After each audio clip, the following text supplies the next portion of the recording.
This video will show the copy-paste and channel cloning functions to optimize the data logger configuration times.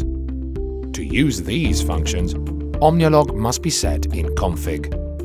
This video shows the functionality on the OMNIAlog local channels, but the same procedure can also be performed on all other types of channels.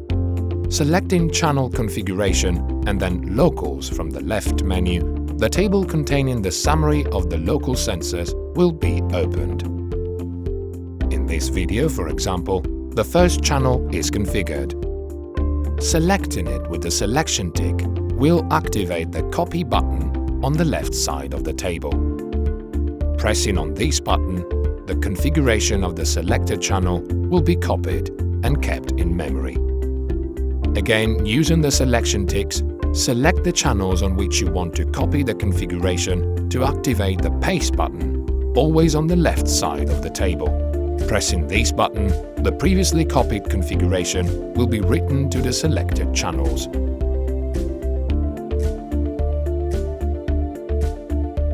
For multiplexer channels, the procedure is slightly different.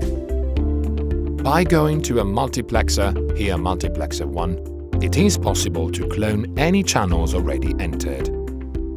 Pressing the clone button will in fact insert a channel with the same configuration as the cloned one.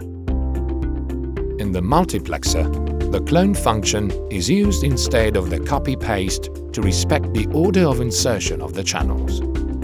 First the 6 wires sensors, then the 4 wires sensors, and finally the 2 wires sensors. The copy-paste function can also be used for the entire multiplexer. If a multiplexer has therefore been configured, it is possible to copy its entire configuration to all the other multiplexers. In this video, for example, the multiplexer 1 configuration is copied to all the other 15 present.